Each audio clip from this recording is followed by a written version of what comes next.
और व्रत से संबंधित संपूर्ण जानकारी देंगे। माघ, स्नान करने वालों को किन किन बातों का ध्यान रखना चाहिए, पूर्णिमा तिथि कब से शुरू होगी और कब समाप्त होगी, शुभ मुहूर्त क्या है, व्रत के दौरान क्या खाना चाहिए और क्या नहीं, यह सब कुछ आज हम आपको विस्तार से बताएंगे। फरवरी महीने में माघ पूर्णिमा किस तारीख को है, 11 या 12 फरवरी, साथ ही चंद्रोदय का समय क्या होगा, इन सभी प्रश्नों का उत्तर आपको इस वीडियो में मिलेगा। इसलिए वीडियो को अंत तक देखें ताकि कोई भी महत्वपूर्ण जानकारी छूट न जाए। वीडियो शुरू करने से पहले अगर आपको हमारा वीडियो पसंद आए तो कृपया ज्ञानवर्धक टेल्स चैनल को सब्सक्राइब करें और बेल आइकन दबाएं ताकि हमारे अन्य ज्ञानवर्धक वीडियो के नोटिफिकेशन सबसे पहले आपको मिले। अब सबसे पहले आपको बता दें कि माघ पूर्णिमा एक अत्यंत पवित्र दिन माना जाता है। जो लोग कोई नया व्रत रखना चाहते हैं उन्हें इसे पूर्णिमा से पहले शुरू कर लेना चाहिए, क्योंकि पूर्णिमा के बाद कृष्ण पक्ष प्रारंभ हो जाता है और उस समय नए व्रत की शुरुआत नहीं की जाती। अगर आप शिव जी का कोई विशेष व्रत रखना चाहते हैं तो फाल्गुन मास के कृष्ण पक्ष में रख सकते हैं। उदाहरण के लिए महाशिवरात्रि का व्रत फाल्गुन मास में रखा जाता है। हिंदू धर्म में पूर्णिमा का विशेष महत्व है। इस दिन महिलाएं अपने परिवार की सुख समृद्धि के लिए व्रत रखती हैं। अब बात करें कि इस वर्ष 2025 में माघ पूर्णिमा कब है, तो 12 फरवरी बुधवार के दिन हमें स्नान, दान और व्रत करना है। इसी दिन श्री सत्यनारायण भगवान की कथा का आयोजन करना भी शुभ माना जाता है। पूर्णिमा के दिन श्री हरि विष्णु की पूजा और सत्यनारायण भगवान की कथा करने से व्यक्ति के जीवन में सुख समृद्धि बनी रहती है। घर में अन्न, धन, वस्त्र की कभी कमी नहीं होती। इसके साथ ही कन्या भोजन कराने से बहुत बड़ा पुण्य प्राप्त होता है। श्री हरि विष्णु और माता लक्ष्मी की कृपा हमेशा बनी रहती है। जो लोग 1 महीने का माघ स्नान कर रहे हैं उनके लिए भी यह दिन महत्वपूर्ण है।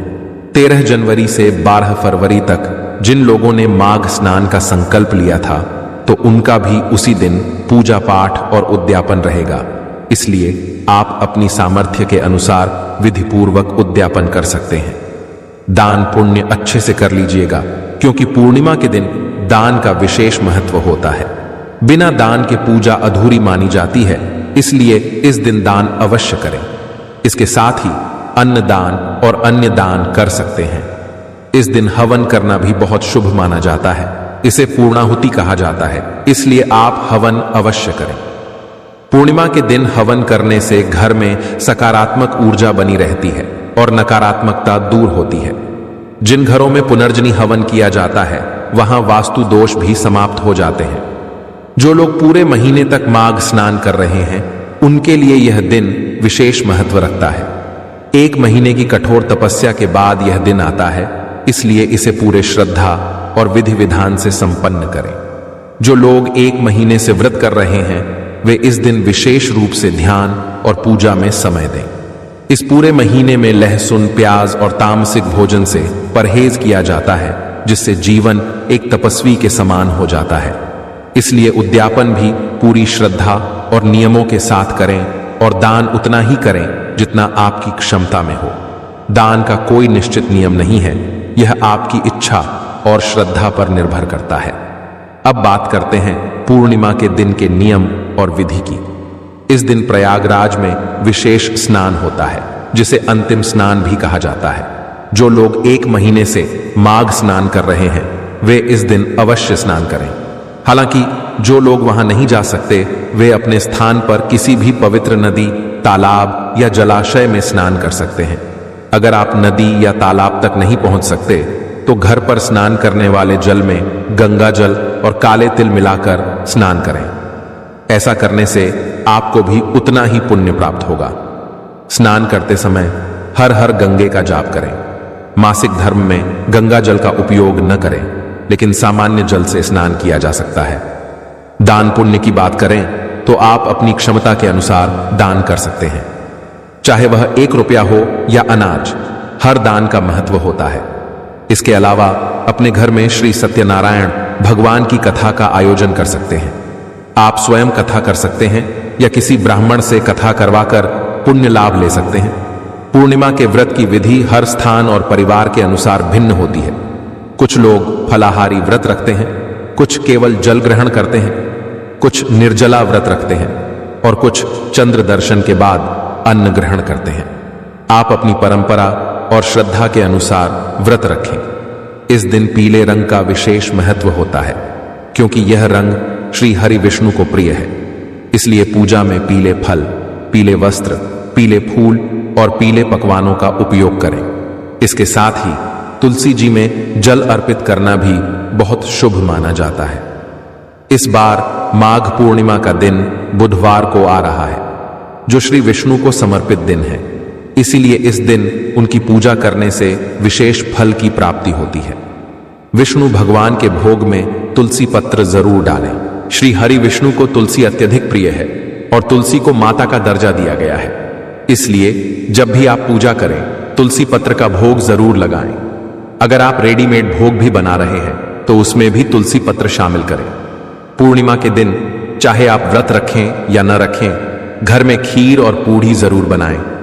विष्णु भगवान को भोग लगाना शुभ माना जाता है। आप सुबह या शाम जब भी समय मिले तुलसी पत्र डालकर भोग अर्पित करें। पूर्णिमा के दिन पालन किए जाने वाले सभी नियमों और विधियों को हम आपको बता रहे हैं, जिनका पालन करके पूजा करें। यदि आप व्रत रख रहे हैं तो फलाहार कर सकते हैं या निर्जला व्रत भी रख सकते हैं। यह आपकी श्रद्धा और क्षमता पर निर्भर करता है। शाम को फिर से पूजा, आरती और कथा की जाती है। श्री सत्यनारायण भगवान की कथा इस दिन अवश्य सुननी चाहिए। इसे आप स्वयं पढ़ सकते हैं या किसी ब्राह्मण से सुन सकते हैं। इस दिन पीपल वृक्ष की भी पूजा की जाती है। हालांकि मंगलवार और रविवार को पीपल की पूजा नहीं की जाती। इसलिए ध्यान दें कि यदि आप पूजन कर रहे हैं तो सूर्योदय से पहले करें तो और भी अधिक शुभ होता है। पीपल वृक्ष के नीचे एक घी का दीपक जलाना शुभ माना जाता है। यदि संभव हो तो इसे सुबह जलाएं, अन्यथा दिन में किसी भी समय दीपक जला सकते हैं। पूजा के समय गंगा जल का छिड़काव जरूर करें। इससे घर और वातावरण पवित्र होता है। कई लोग पूछते हैं कि पूर्णिमा के दिन दान करने के बाद तुरंत ब्राह्मण को देना चाहिए या बाद में भी दे सकते हैं। इसका उत्तर है, अगर तुरंत देना संभव हो तो जरूर दें, लेकिन अगर तुरंत न दे सकें तो घर में ज्यादा दिनों तक न रखें। यदि आप कुछ दिन बाद दान कर रहे हैं तो उसमें थोड़ा अतिरिक्त धन या वस्त्र आदि जोड़ दें ताकि यह और भी पुण्यकारी हो जाए। अब आगे जानते हैं कि 2025 में पूर्णिमा तिथि कब शुरू होगी, कब समाप्त होगी, चंद्रोदय का समय क्या होगा और स्नान पूजा का शुभ मुहूर्त क्या रहेगा। तो आपको बता दें, पूर्णिमा तिथि 11 फरवरी मंगलवार को शाम 6:57 से प्रारंभ होगी और 12 फरवरी बुधवार को शाम 7:02 तक रहेगी। पंचांग के अनुसार 12 फरवरी बुधवार को पूर्णिमा व्रत, स्नान, दान और सभी धार्मिक कार्य किए जाएंगे। अब चंद्रोदय का समय जान लेते हैं। चंद्रमा का उदय शाम 6:14 पर होगा। इस समय आप चंद्रदेव को अर्घ्य दे सकते हैं। स्नान, दान और पूजा का शुभ मुहूर्त सुबह 5:02 से 6:01 तक रहेगा। इस दौरान स्नान करके पूजा करें, हवन करें, श्री सत्यनारायण भगवान की कथा सुनें, भोग अर्पित करें, प्रसाद वितरण करें और आरती करें।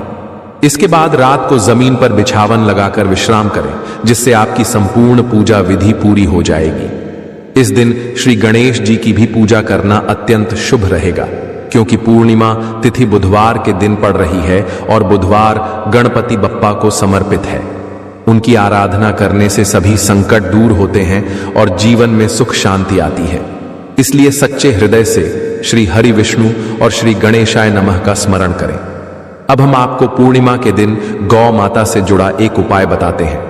जो लोग गाय की सेवा करते हैं, उन्हें भोजन कराते हैं और उनकी देखभाल अच्छे से करते हैं, उनकी सभी इच्छाएं पूर्ण होती हैं। शास्त्रों में कहा गया है कि मनुष्य को केवल बछड़े से बचा हुआ दूध ही ग्रहण करना चाहिए।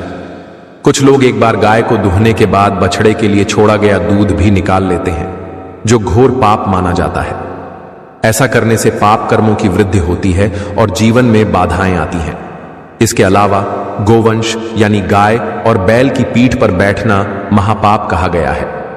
शास्त्रों में यह बताया गया है कि जो लोग ऐसा करते हैं उन्हें नरक की यातना भुगतनी पड़ती है।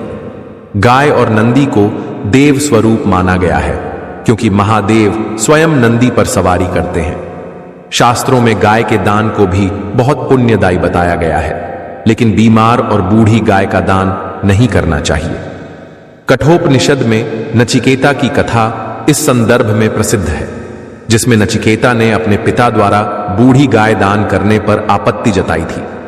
जो लोग दूध देने वाली गाय और बछड़े सहित गाय का दान करते हैं, वे महान पुण्य के भागी बनते हैं और स्वर्ग में स्थान पाते हैं। सूर्य, चंद्र, मंगल या शुक्र की युति राहु से होने पर पितृदोष बनता है।